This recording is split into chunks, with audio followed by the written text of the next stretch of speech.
Oke, saya mulai. Bismillahirrahmanirrahim. Assalamualaikum warahmatullahi wabarakatuh. Kalau suara kurang keras, di ini aja mas. Pas ya, suaranya ya, kedengeran ya. Oke, terima kasih ada kesempatan hari ini. Saya ingin menjelaskan terkait dengan mata kuliah pemrograman web dasar ya. Jadi untuk kurikulum saat ini itu ada dua mata kuliah pemrograman web. Yang pertama ada web dasar, kemudian nanti ada web lanjut. Nanti di akhir dari pemrograman web dasar ini hanya sampai dengan dasar-dasar PHP ya mas ya. Jadi untuk PHP yang nanti diajarkan di web lanjut itu nanti akan mempelajari terkait dengan framework ya. Jadi konsep dasar MVC, konsep OOP dan seterusnya itu nanti akan dibahas di pemrograman web lanjut.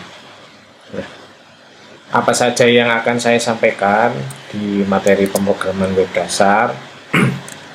Mungkin saya tampilkan dulu ya RPS-nya. RPS pemrograman web.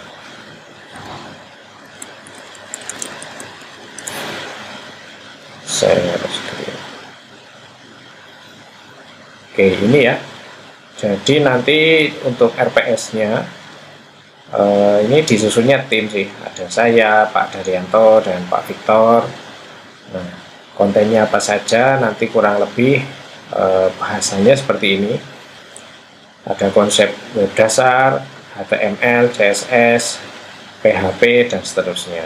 Sebenarnya masih kurang di sini ya. Jadi HTML, CSS, kemudian JavaScript, kemudian PHP seperti itu. Untuk integrasi basis data dengan PHP nanti bisa diatur waktunya sih, seperti itu.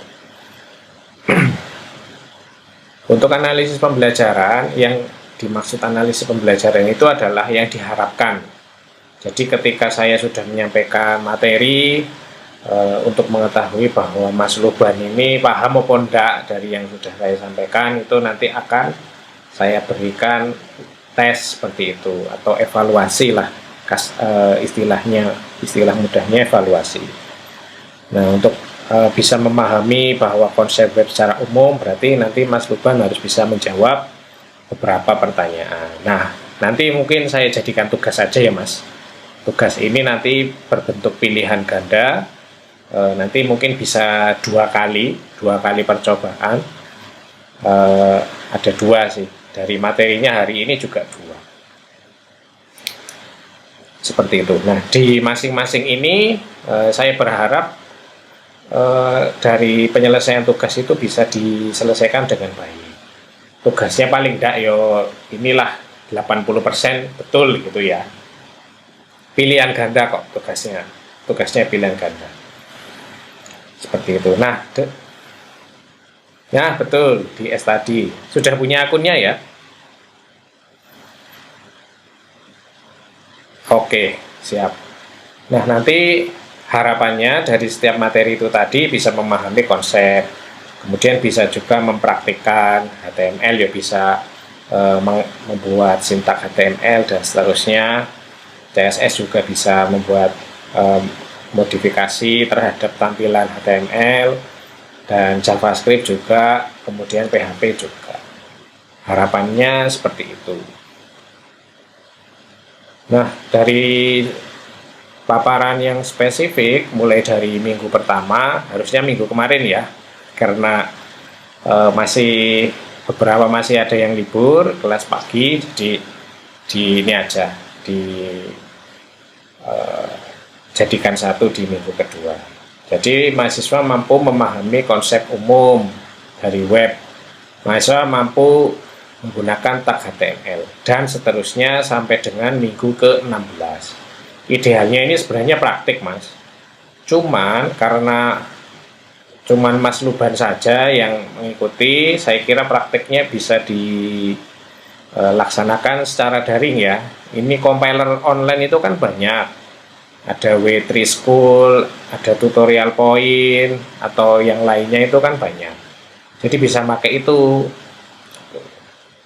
tidak perlu pakai lab. Idealnya sih pakai lab.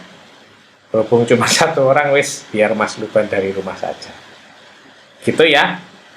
Untuk rancangan tugasnya detailnya sih belum saya tulis, nanti bisa langsung saya posting di study saja. Mungkin itu ya terkait dengan RPS yang bisa saya sampaikan. Saya lanjut ini aja ke materi ya.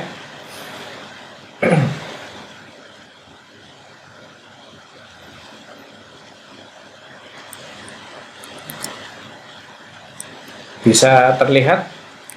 Oh, belum ya.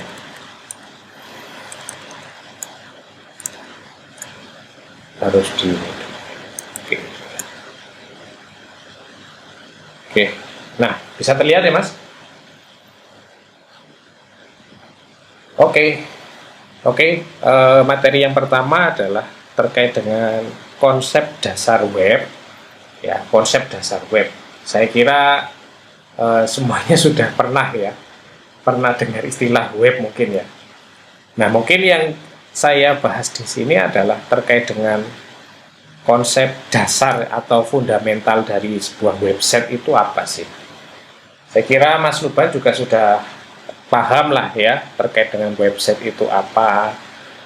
Kalau definisinya itu ya sebuah halaman yang menampilkan informasi baik melalui teks ataupun gambar.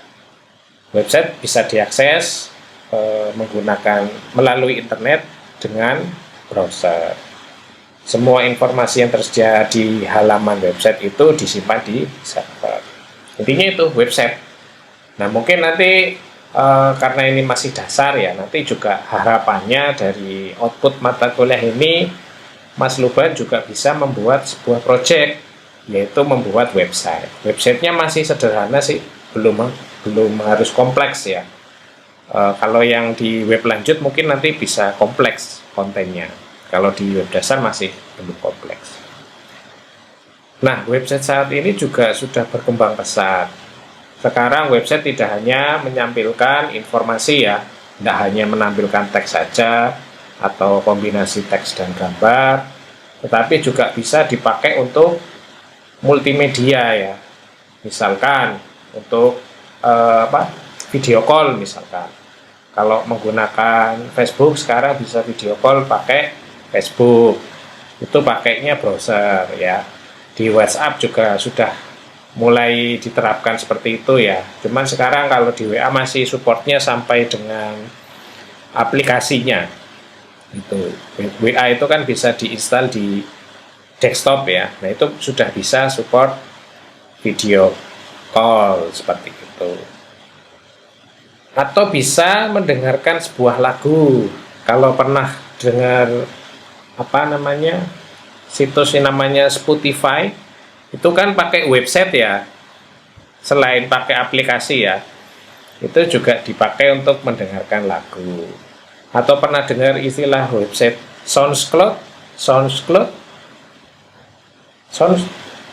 atau apa ya, yang biasanya ini ya kayak pencipta lagu membuat ininya dulu di SoundCloud dan seterusnya. Atau di ini situs kalau di platformnya Apple itu kan ada Apple Music ya, atau iTunes. Nah ya, di situ juga bisa mendengarkan musik, bisa pakai web, bisa juga pakai aplikasi. Atau bisa editing juga. Kalau pernah buka Canva ya, itu kan bisa pakai web juga ya. Bisa Canva atau bisa ngedit, bisa mengolah PDF, mengkonversi PDF, bisa juga membuat dokumen seperti Google Dokumen dan seterusnya. Nah, sekarang jadi tidak hanya sekedar hanya menyajikan informasi, tetapi juga bisa menangani sebuah proses data gitu ya. Itu keunggulan dari perkembangan website seperti itu. Nah, di dalam website itu ada dua istilah sebenarnya yang bekerja. Yang pertama adalah server, kemudian yang kedua adalah klien. Nah, tadi kan sudah pernah disinggung ya, bahwa sesuatu yang ditampilkan di halaman website itu kan disimpan di server. Kemudian apa sih definisi server saja nih? Server adalah komputer besar misalkan. Iya betul sih ya, kalau dari sisi hardware ya. Nah, server di sini itu maknanya adalah secara fungsional sebenarnya, bukan secara fisik ya. Nah, beralih ke web itu berarti apa? Kalau web server itu apa kira-kira, Mas? Tahu enggak?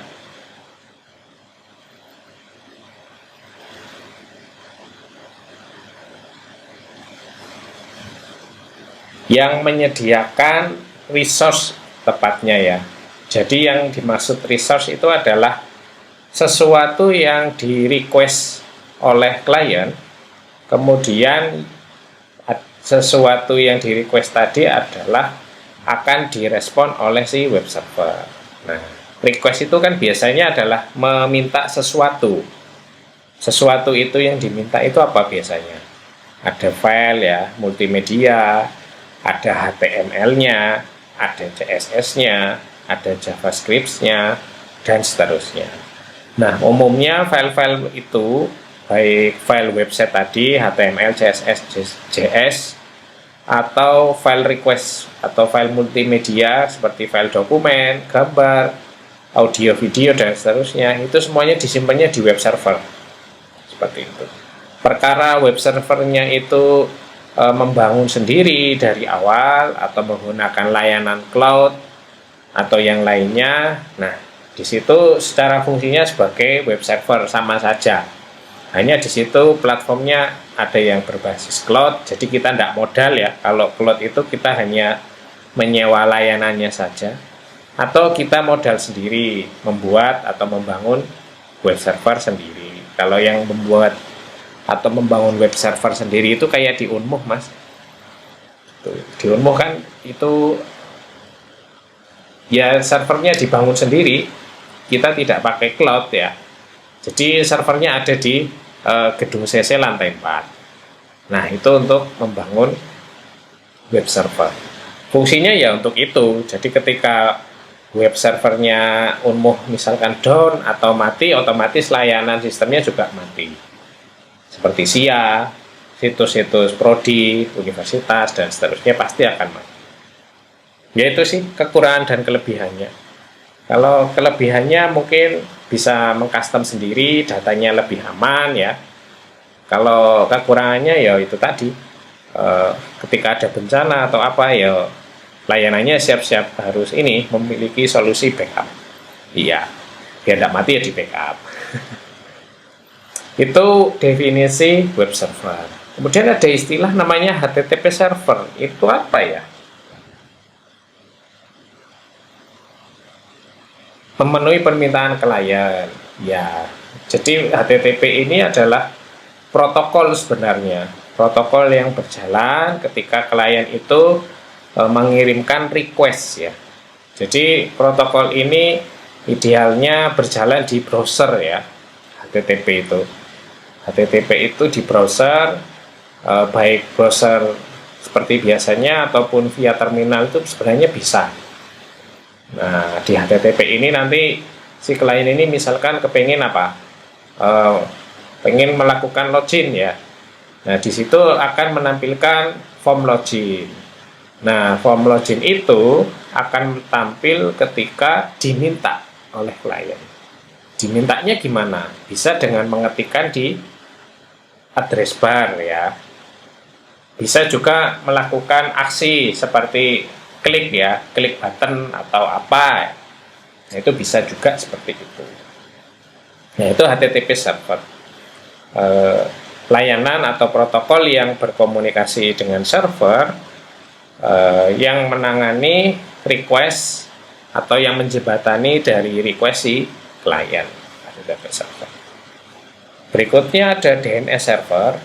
DNS server di sini adalah mekanisme pengalamatan sebuah identitas perangkat, dalam hal ini adalah server, sehingga seseorang, baik itu klien ataupun yang lainnya, itu mudah mengingat alamat dari server itu sendiri. Idealnya gini maksudnya Mas, server itu pasti punya identitas. Identitasnya itu ya IP gitu. Nah, DNS ini adalah mekanisme penamaan supaya IP itu mudah diingat. Misal di Unmuh Jember itu server Unmuh itu misalkan alamat IP-nya misalkan berapa? 101.000 misalkan. Misalkan titik 754 ya 754 kemudian titik 100 misalkan. Nah, ketika kita menggunakan IP ini diketikkan di address bar ya, itu kan sebenarnya bisa hasilnya itu kan sama dengan ngetik Unmuh Jember di address bar. Cuman bedanya apa? Ya kalau situs yang kita pakai cuma satu kan enak ya. Ketika situs yang kepingin kita kunjungi banyak, misalkan ada Facebook, ada Twitter, ada Instagram, itu kan tidak mungkin kita menghafal alamat IP satu-satu ya. Nah itu kan tidak mungkin ya. Maka dari itu ada konsep namanya DNS server. DNS server ini adalah domain name system. Dibuat istilah nama domain itu supaya ketika kita ingin mengakses layanan server itu menjadi mudah. Jadi tidak perlu mengingat angka-angka atau IP-nya seperti itu. Itu DNS server. Next, kemudian ada klien. Klien ini adalah apa ya klien ya? Mungkin lebih tepatnya seperti pengguna kali ya.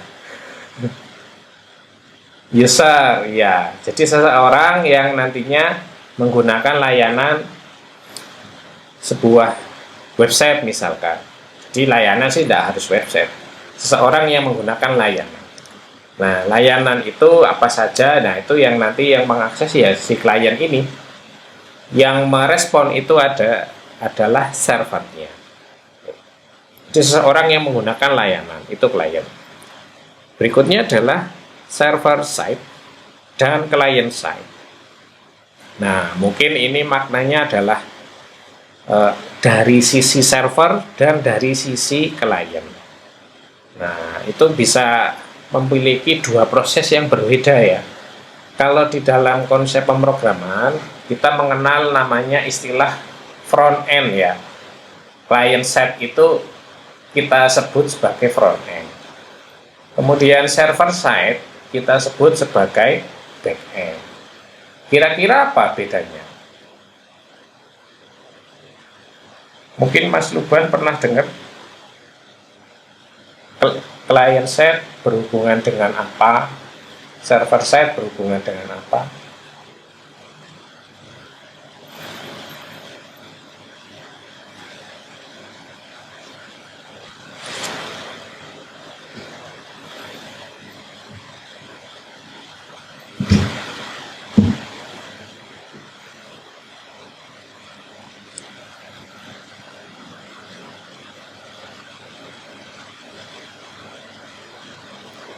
Oke, itu yang apa? Client side. Oke. Terus server side apa?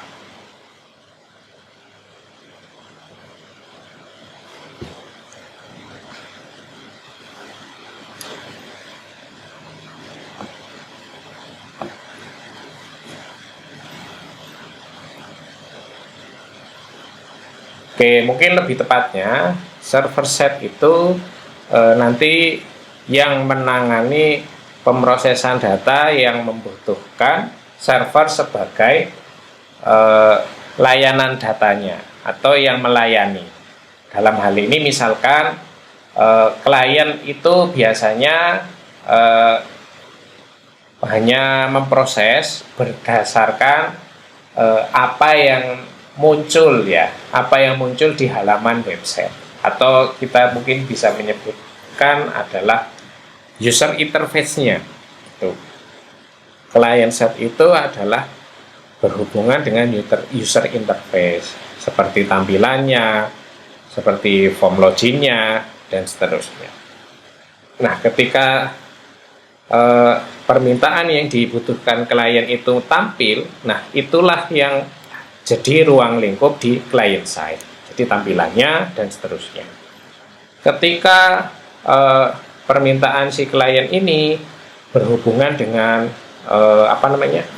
data, berhubungan dengan data, biasanya itu sudah ranahnya server side, karena server side ini yang berhubungan dengan proses selain yang ada di front end. Proses yang selain ada di front end ini biasanya membutuhkan perintah khusus seperti query ke database server dan seterusnya. Nah, itu adalah proses yang terjadi di belakang layar lah, katakanlah. Yang ada di depan layar itu adalah front end-nya atau client side-nya. Jadi intinya kalau kita bisa menganalogikan sama aja ketika mungkin Mas Luban mau bertamu ke rumah, misalkan siapa ya, ke rumah dosen ya. Jadi di rumah dosen itu ya sampai dengan pintu rumah, Mas Luban mengetok pintu. Nah, proses sampai dengan pintu dibuka itu sebenarnya ya proses client side ya. Seperti itu. Nah, proses server side mulai nanti disuruh duduk, kemudian dikasih minuman, kemudian dikasih makan dan seterusnya. Itu prosesnya pasti kan di belakang. Tidak mungkin ya di dalam satu ruangan tamu misalkan masaknya di situ, kan nggak enak pasti dengan tamu. Nah, proses yang tadi, proses memasak bikin makanan, proses memasak bikin minuman, itu yang memproses adalah di bagian back end, katakanlah di belakang layar lah back end itu. Di client side itu adalah proses yang ada di depan layar atau proses di front end. Gitulah kurang lebih server dan client, server side dan client side. Oke, kemudian anatomi website. Ketika terbiasa dengan tampilan sebuah web yang nampak di browser, kira-kira kenapa sih websitenya tampil seperti itu? Maksudnya tampil itu kayak mungkin ada gambarnya, warnanya putih dan seterusnya. Kira-kira kenapa ya kok tampilnya seperti itu ya?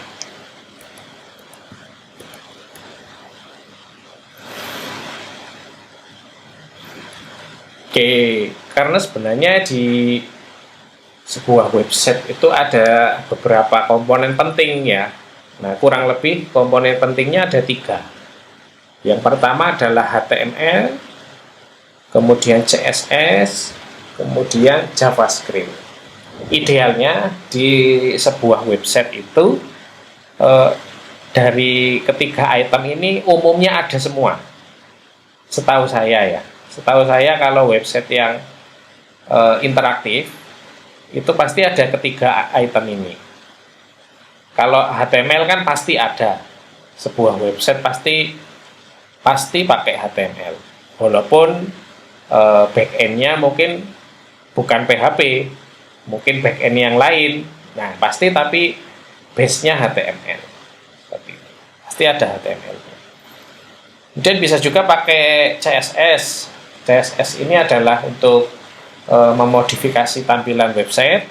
Misalkan mau dibuat seperti apa, bisa pakai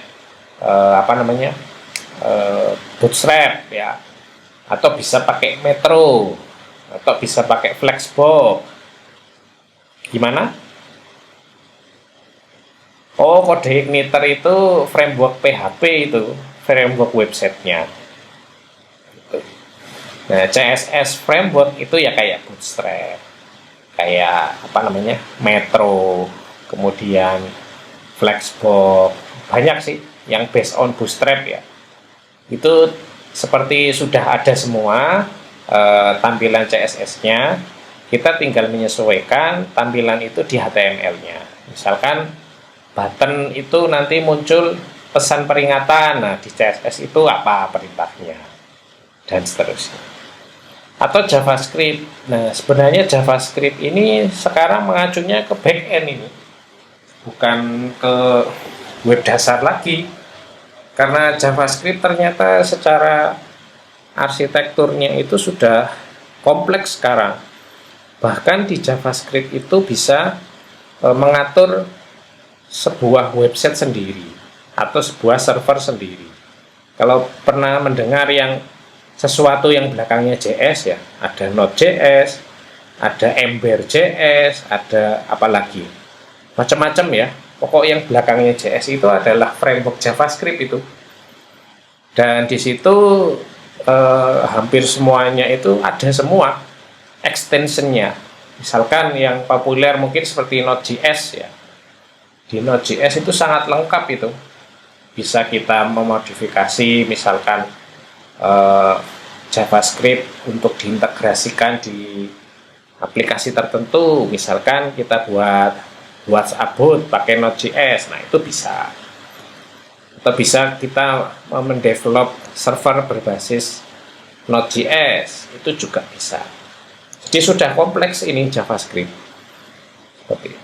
Cuman mungkin yang nanti di mata kuliah ini ya hanya sekedar basicnya aja sih.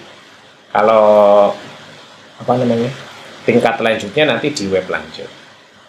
Gitu ya. Jadi intinya sebenarnya hanya 3 sih anatomi sebuah website. Kenapa tampilannya bisa seperti ini dan seterusnya. Itu karena ada 3 item ini. Seperti itu. Kemudian bagaimana website bekerja? Saya kira secara manualnya mungkin seperti ini ya, bisa dibaca sendiri ya.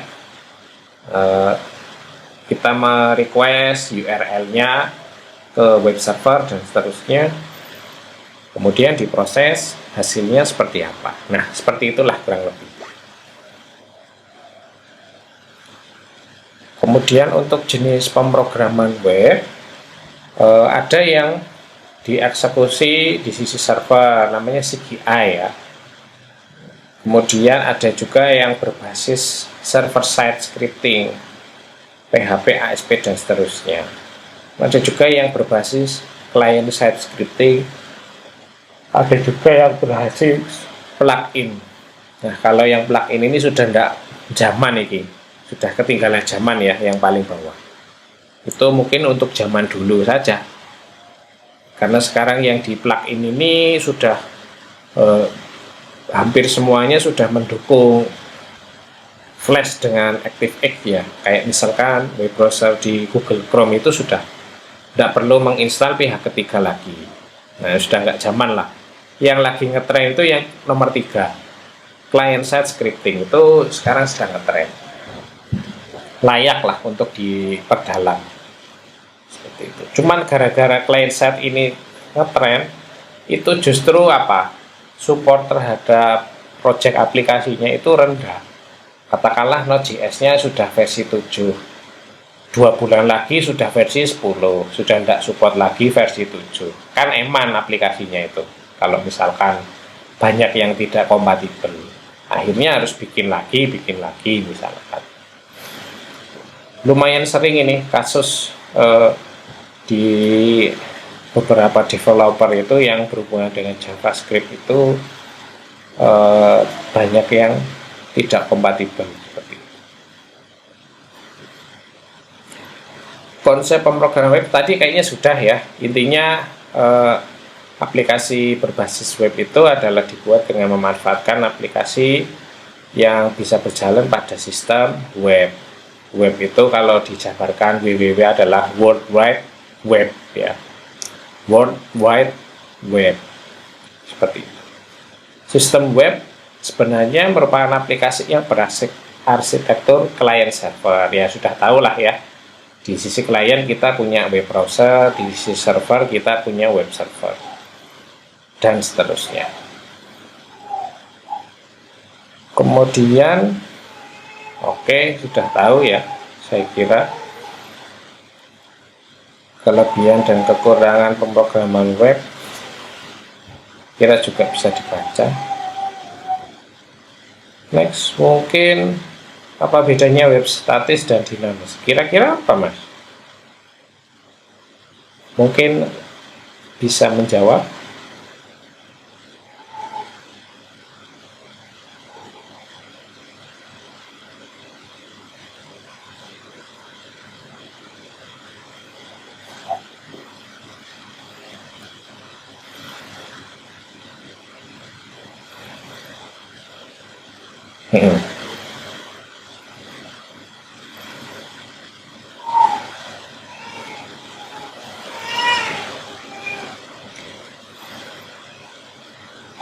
Oke, kalau statis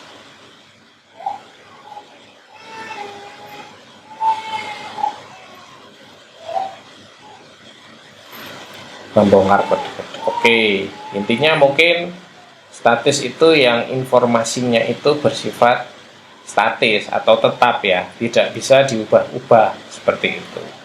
Kalau website dinamis itu biasanya sudah bisa berubah-ubah. Jadi tidak hanya stagnan, halaman webnya hanya satu halaman, isinya yaitu saja, itu berarti masih statis. Kalau dinamis sudah bisa berubah-ubah konten yang ada di webnya itu. Jadi gitu sih untuk materi yang pertama. Tools yang dipakai nanti bahasa pemrogramannya PHP, database servernya pakai MySQL ya. MySQL nanti bisa disiapkan lah. Mungkin kalau pakai software pakai XAMPP itu bisa sudah. XAMPP. Oke, itu yang pertama. Kemudian materi yang kedua,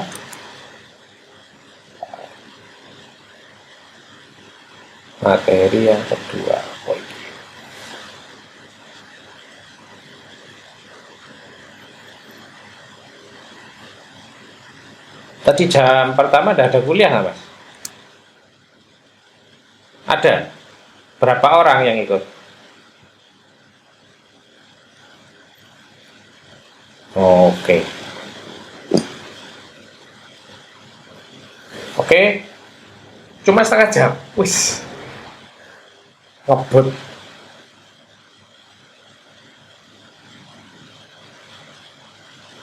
Oh, gitu.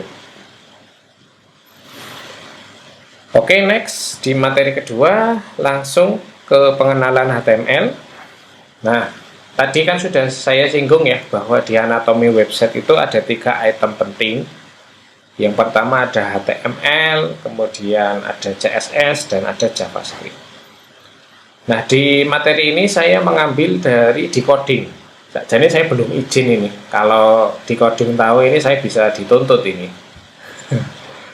Jadi untuk internal saja, diakses di study saja ya, saya kira.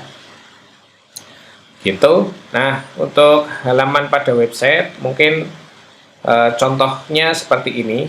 Nah, nanti silakan Mas Ruban bisa langsung praktek sih sebenarnya ya.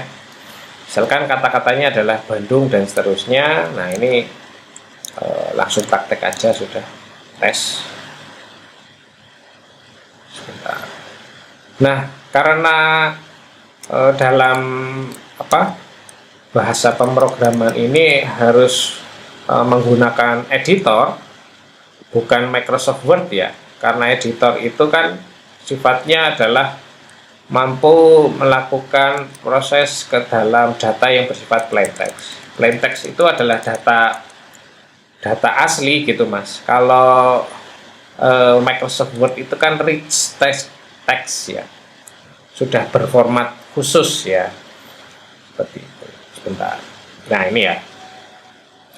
Ini kalau saya kopas tadi dari sampelnya di decoding itu kontennya seperti ini. Nah, nanti silahkan Mas Ruban bisa menulis. Nanti ini sampel ini saya ini aja ya, post di study.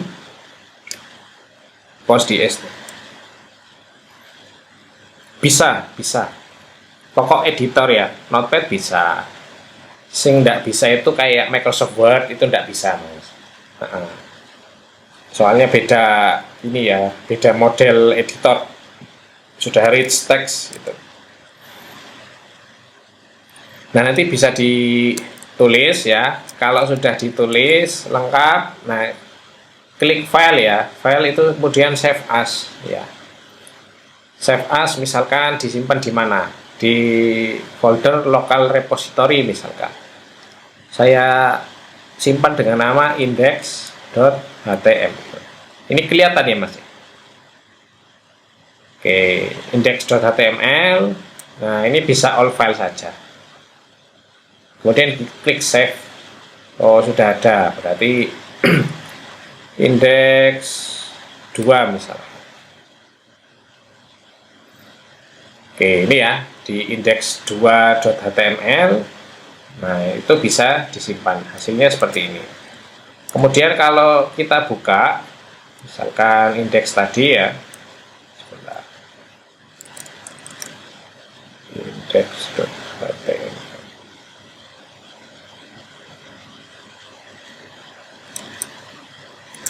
Oke, ini ya di share screen. Nah, ini kan muncul ini index.html. Nah, ini bisa dibuka dengan cara double klik atau langsung dibuka di Google Chrome. Oke. Nanti munculnya seperti ini hasilnya. Nah, ini kan tidak sesuai dengan tadi ya, sampelnya itu kan rapih, Bandung dan seterusnya itu kan ke bawah. Kalau saya share ini ya, nah mana tadi PowerPoint. Nah, ini kan ya Bandung di atas, ini juga seperti dicetak tebal ya, dan seterusnya. Ini kan rapih ya. Nah, nanti tugasnya piye carane dari yang tadi saya kopas supaya bisa rapih seperti ini. Nah, itu gimana caranya?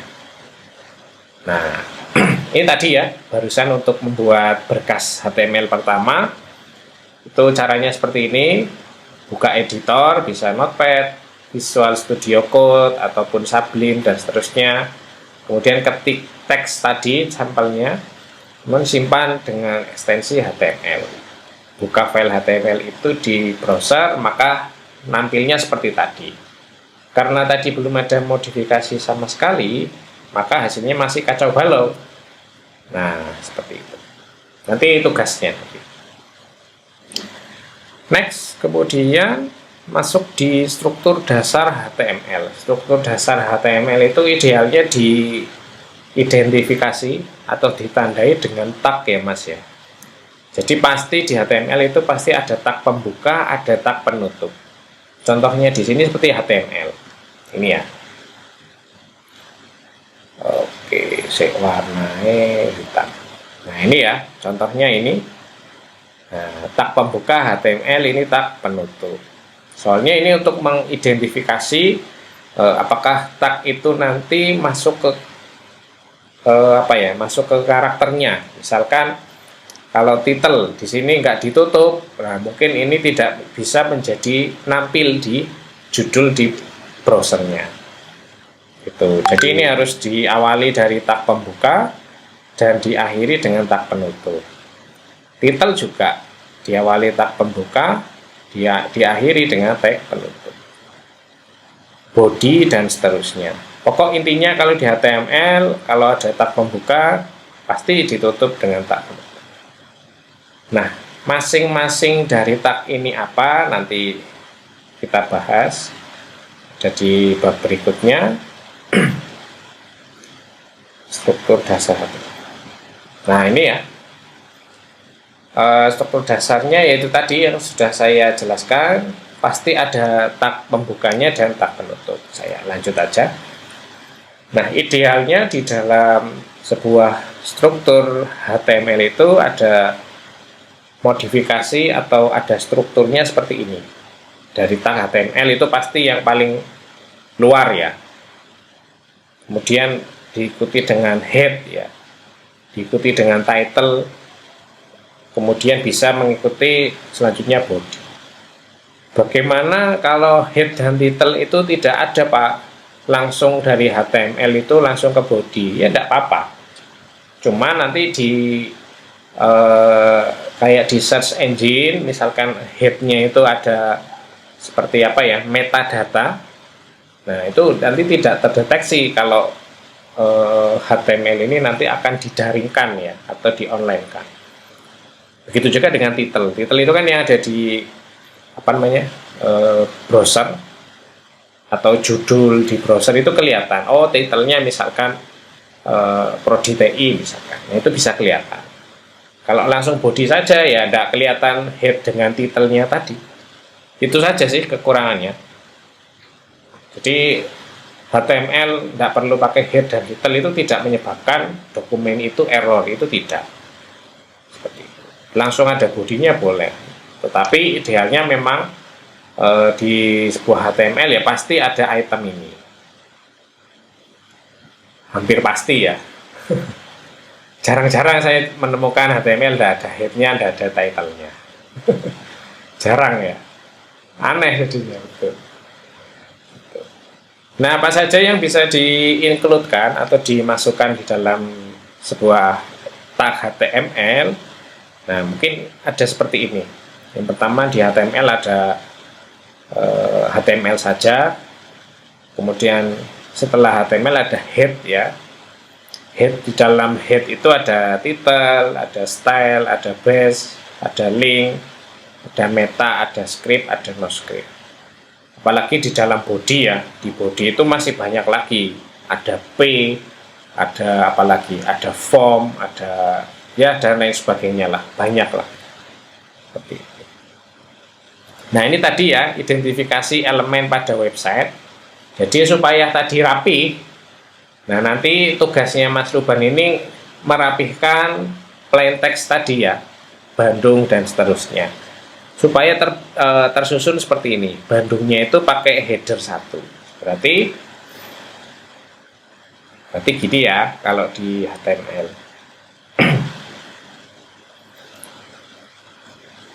Ah, betul. Nah, jadi bisa pakai ini. H1 itu kan header 1.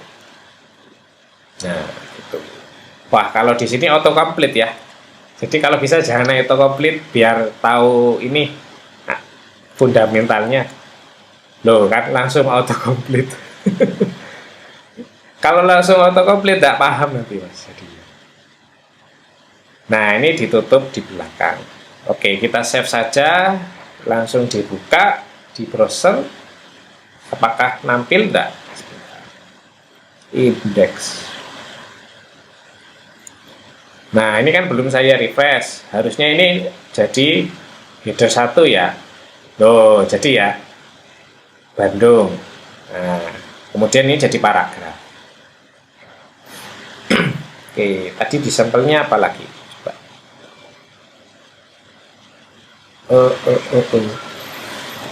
Oke, diingat-ingat. Bandung tadi header 1, paragrafnya menjadi P. Sejarah header 2. Kemudian sampai Dayuh Kolot itu adalah paragraf header kedua. Oke, kita praktekkan lagi. Sudah tak kasih kisi-kisi ini. Oke, ini ya. Berarti sejarah ini heading 2. Nah, ini ya, header 2. Sejarah. Kalau ini paragraf. Langsung autocomplete. Tadi kalau pengen autocomplete sebenarnya bisa tinggal di blok aja sih, di blok bisa enggak ya? Nah, ini ya, nah ini dibuat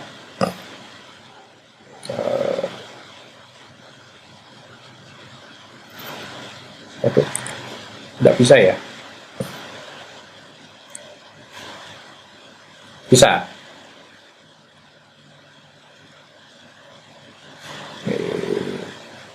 Kata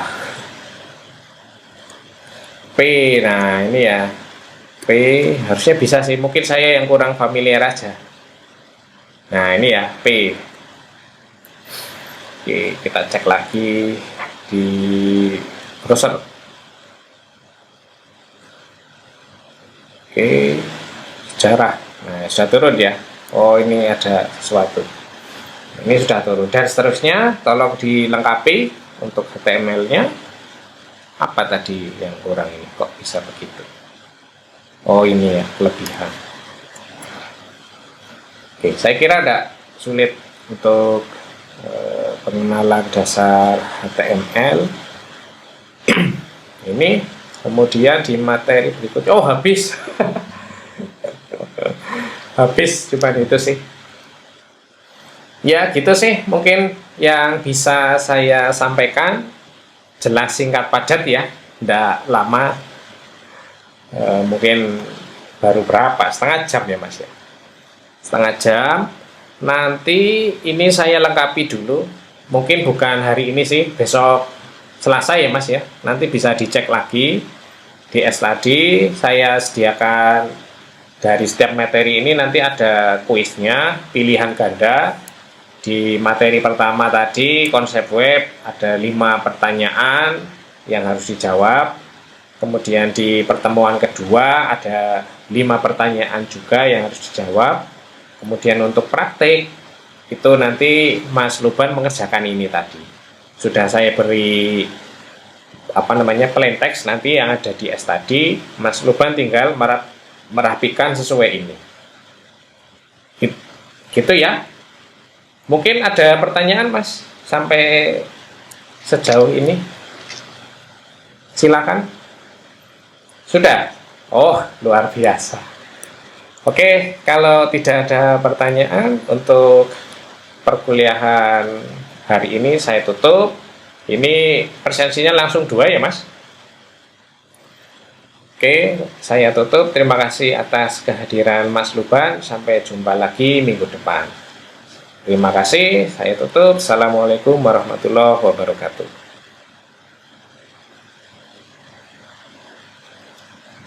Oke. Saya live ya Mas.